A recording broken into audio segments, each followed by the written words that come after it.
Eu fui convidado pelo presidente Franklin a trocar conhecimentos com os senhores. Eu não vim aqui não vim como professor da academia. Eu vim como alguém que tem 45 anos de experiência no Executivo Municipal de Campinas e 37 anos como docente da PUC Campinas, onde eu atuo como professor na área de gestão pública e meio ambiente e na área de elaboração e análise de projetos.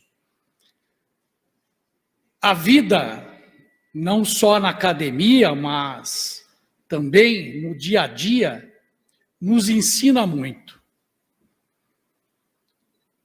E a sabedoria do ser humano está no aprendizado. Se nós olharmos para apenas 50 anos atrás, que não é nada diante do tempo que o nosso planeta tem, nós vamos ver as transformações que ocorreram nesse período. Eu gostaria muito de falar aqui hoje, pretendo falar aqui hoje, sobre um problema que, na minha visão, como executivo municipal e como professor, é um dos maiores problemas da humanidade, que é resíduo, que é lixo. A sociedade, no século XX, fez as grandes descobertas tecnológicas, novos produtos, despertou o consumo nas pessoas, na sociedade,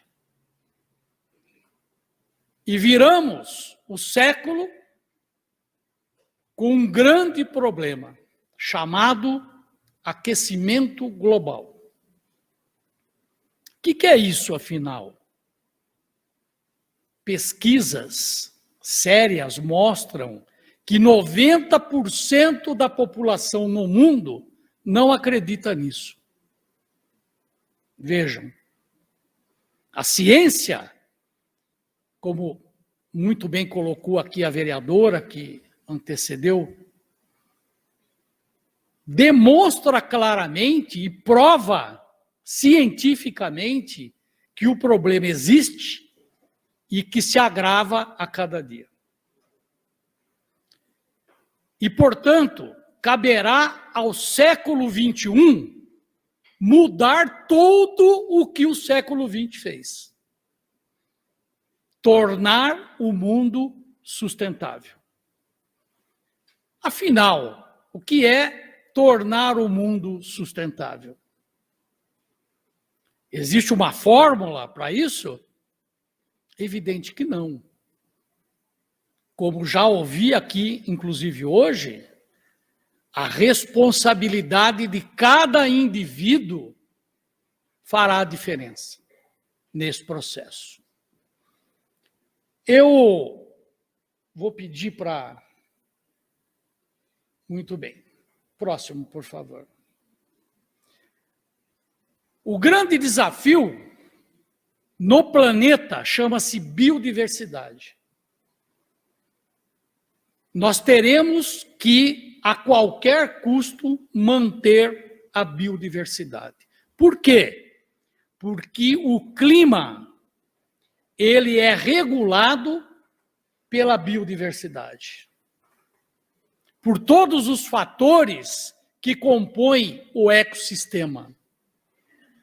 E, nesse sentido, nós temos a questão do lixo, a questão do resíduo, como o fator preponderante que ataca a todos esses fatores ambientais. porque a sociedade passou a consumir. E se esqueceu de destinar o pós-consumo. A Política Nacional de Meio Ambiente, de 2010, trouxe uma série de instrumentos para que possamos mudar essa situação. Entretanto, ela não trouxe os recursos para fazer isso. A nossa legislação ambiental, no tocante à Política Nacional de Resíduos, é certamente uma das mais completas no mundo.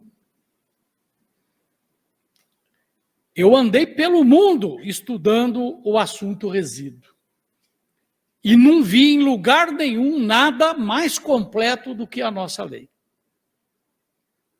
Mas por que essas coisas não acontecem aqui, então? Na rapidez que nós precisamos que elas aconteçam. Simplesmente porque o recurso para fazer isso não veio com a lei. Veio apenas a obrigação de fazer. E os municípios, obviamente, ficam impedidos de fazer por conta de não ter esse recurso, que é muito caro. Um sistema de tratamento de resíduos sólidos, contemplando reciclagem, compostagem de resíduos orgânicos, produção de carvão do lixo, para uma cidade como Valinhos, por exemplo, tem um investimento da ordem de 300 milhões de reais.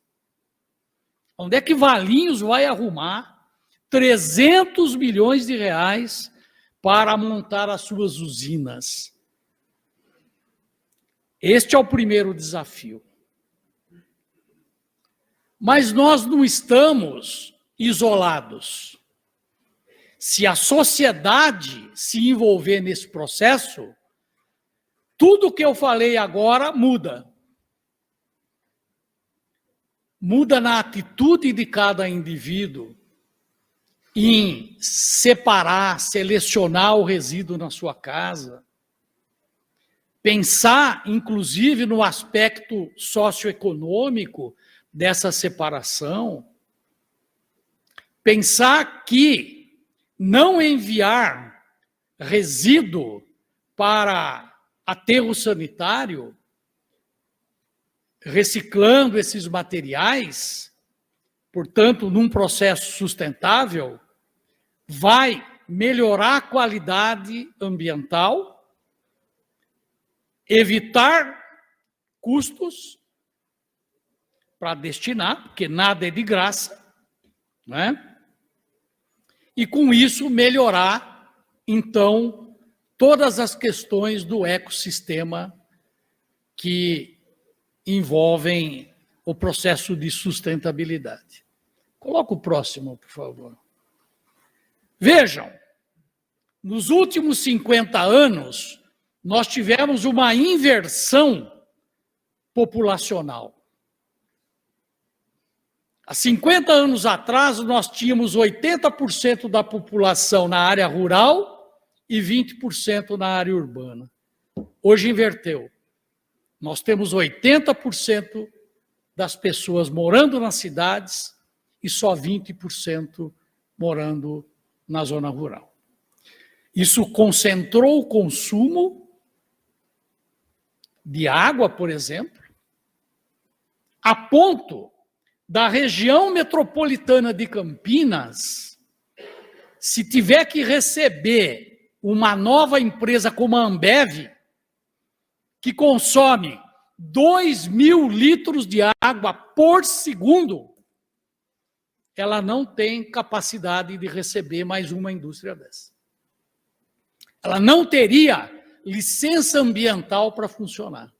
Porque não tem água para alimentar esse sistema. Existe hoje uma disputa de vários setores pelo uso da água.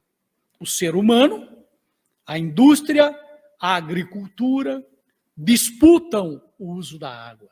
E vale lembrar que não tem água nova, não existe água nova. A água que os romanos se banhavam há 2000 anos atrás é a mesma água que fez a nossa comida hoje. Não existe água nova.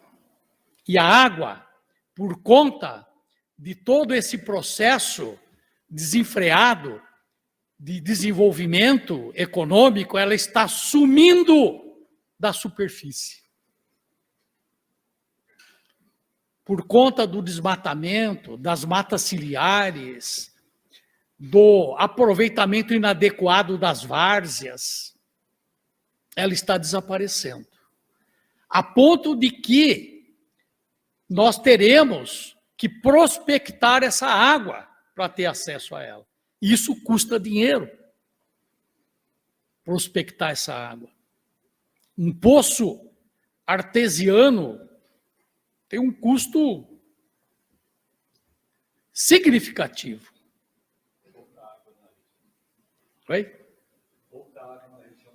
Pois é. Lembrando que a nossa região não é servida pelo aquífero Guarani. Ele passa 200 quilômetros daqui. E o resíduo, o lixo, é um dos fatores mais impactantes na questão ambiental. Por quê? Porque ele gera dois problemas. Quando vai para aterro sanitário, que no Brasil é o melhor sistema de tratamento de resíduos que nós temos. Quando ele vai para aterro, um aterro sanitário planejado, né? Ele vai gerar chorume, que é o processo líquido da decomposição do orgânico, e vai gerar gás metano, que é o pior dos gases para o problema do efeito estufa. O gás metano, ele abriu um chamado buraco na camada de ozônio do tamanho do estado de São Paulo. Para que todos entendam o que é uma camada de ozônio, é uma camada de gases, né? O gás ozônio que encapsula o planeta com o objetivo de filtrar os raios solares. E por esse buraco, que tem o tamanho do estado de São Paulo, esses raios penetram e criam, então, esse chamado efeito estufa, que muda o clima. Agora, qual é o problema de mudar o clima? O problema de mudar o clima é que tudo fica mais caro. Para a economia, inclusive. Chove quando não deveria chover, não chove quando deveria chover, significa irrigação, significa perda de lavouras, significa um custo maior para produzir. Nesse sentido, então, eu vejo e entendo que o grande desafio das cidades será o de, no século XXI, mudar tudo o que foi feito no século XX. E isso se chama sustentabilidade.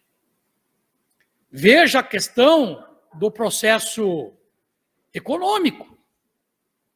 Vem uma empresa aí e começa a produzir um produto qualquer, de uso da população, ele bota esse produto no mercado, ganha por isso, pelo consumo, e depois, no pós-uso, esse produto vai criar uma série de problemas ambientais. Isso chama-se externalidades ambientais que o produto cria. Quem paga essa conta? Hoje é o poder público. Enquanto que quem deveria pagar essa conta é quem colocou esse produto no mercado e ganhou por isso. Que nível de cobrança nós temos do sistema econômico? O Alexandre é testemunha. Alguns anos atrás, nós fomos cobrar do Ministério Público uma ação contra uma série de empresas que produzem lâmpadas, embalagens e não recolhem esses produtos no pós-uso, que hoje, pelo artigo 33 da Lei 12.205, é obrigação do produtor. E ouvimos do Ministério Público o seguinte: tem lei que pega e lei que não pega. Foi uma das maiores decepções que eu tive na minha vida. Ouvir uma frase de quem deveria lutar pelo cumprimento da lei. Razões como essa precisam ser erradicadas da sociedade e fazer cumprir a lei. Como eu disse, a nossa legislação é perfeita.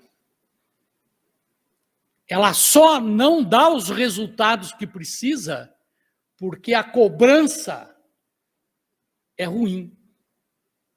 E cabe a quem cobrar. Não é uma função só do legislativo, do executivo. É de cada cidadão. Hoje, em sociedades muito avançadas, como Suécia, por exemplo, para dar um exemplo, o sujeito, quando vai comprar um produto qualquer, ele olha na embalagem para saber quem produziu, se ele tem um protocolo ético de recolher esse produto, senão ele não compra, simplesmente ele não consome. Isso muda tudo.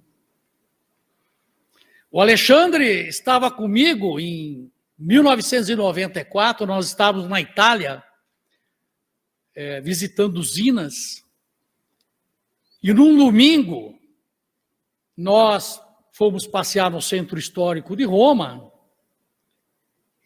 entrei numa loja de perfume, que quando a gente vai, hoje vai muito pouco, né? Mas quando a gente vai passear, vem as encomendas, me traz um perfume e tal, me traz não sei o quê, né?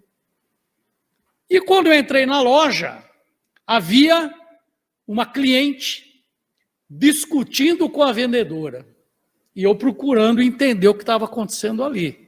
A sorte que o italiano, como fala com as mãos, facilita muito o entendimento. Resumindo, a cliente comprou um perfume, a vendedora trouxe o perfume, ela tirou da embalagem, a embalagem era pelo menos 5 vezes maior que o perfume, e a cliente disse, eu vou levar o perfume. E aí a vendedora, você tem que levar a embalagem. Por quê? A embalagem tem que ser destinada e custa caro. Não é? Isso modificou na Europa o sistema de embalagens de produtos. Não é? A exigência, o cumprimento dessas ações. Então, eu vejo e entendo que o nosso desafio, o desafio da sociedade, será o de criar mecanismos para manter a biodiversidade. Pode mudar lá para mim, por favor? Nós temos os chamados ecossistemas naturais. A Amazônia, por exemplo, corresponde a 48% de todo o território nacional.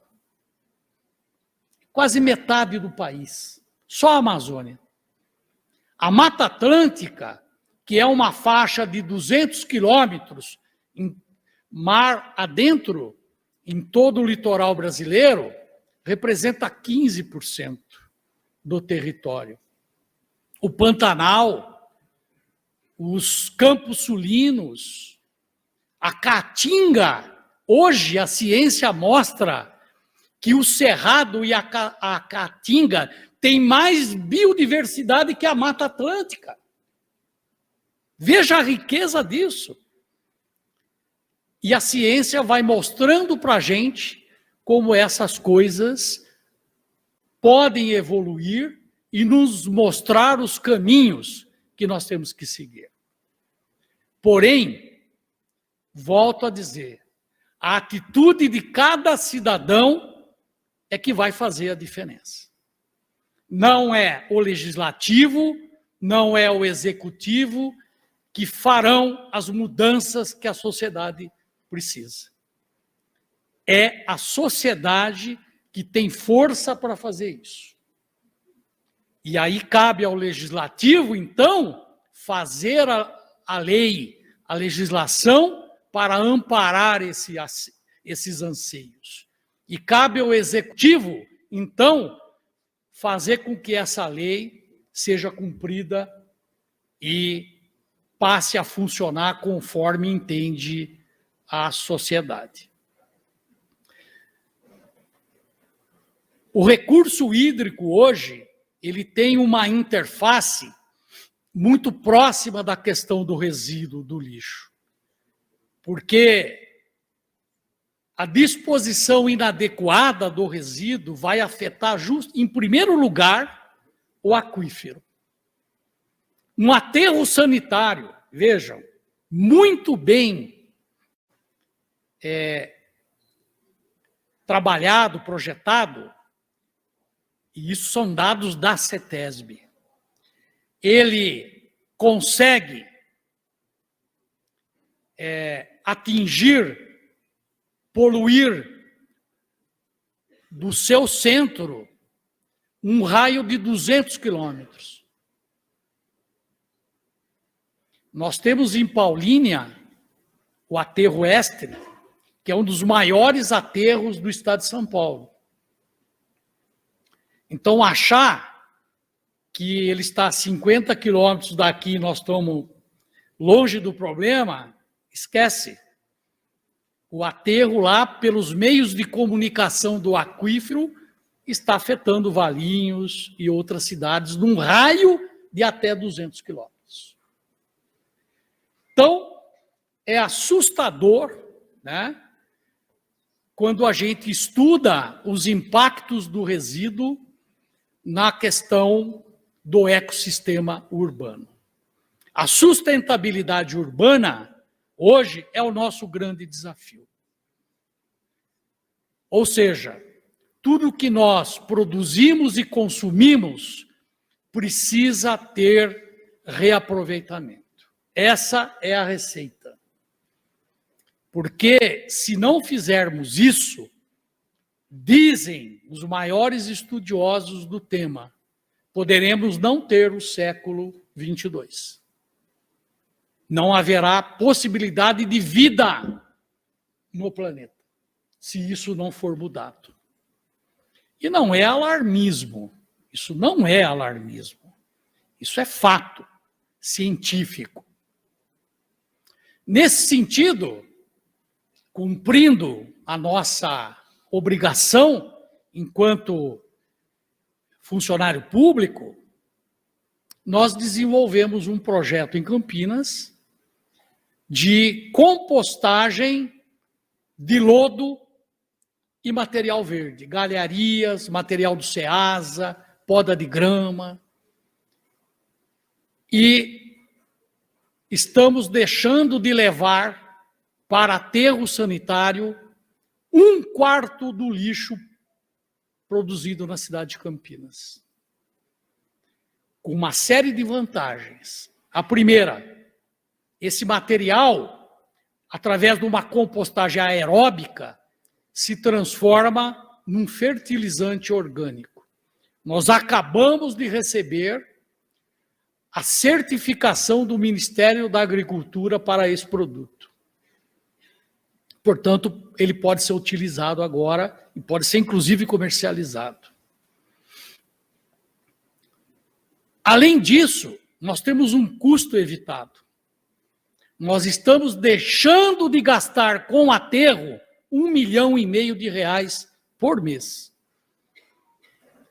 E com a venda desse produto estimado em 10 milhões por ano de fertilizante, certificado pelo Ministério da Agricultura e atestado pelo Instituto Agronômico de Campinas, que já usa esse material nos experimentos de feijão, trigo, entre outros produtos, na estação experimental da Fazenda Santa Elisa.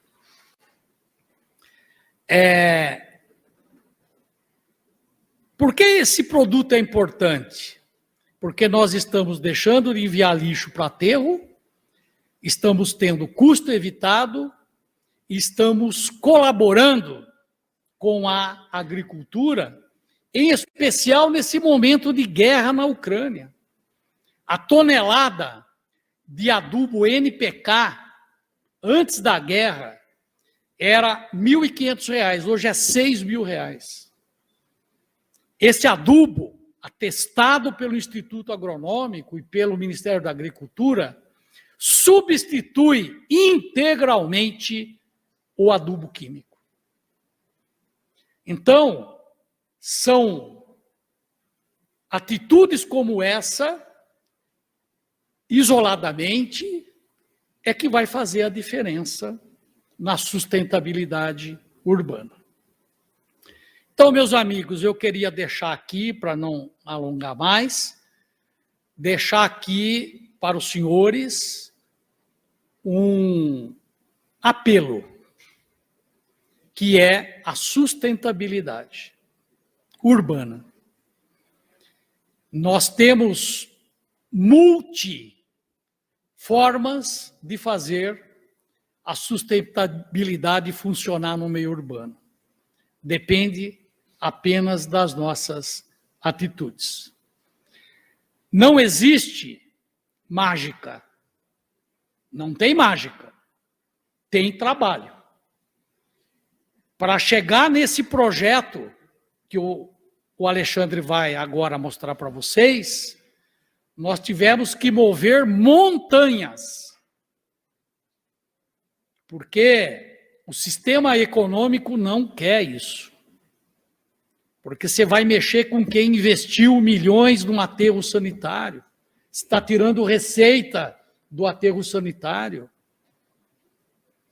Mas, felizmente, nós tivemos a sorte desse projeto nascer com o ex-prefeito Jonas Donizete e ser agora, então, totalmente abraçado pelo prefeito Dário Saad. São essas atitudes que farão diferença na vida dos ecossistemas ambientais. Vou passar para o Alexandre agora, que vai, então, mostrar o que é o projeto de compostagem.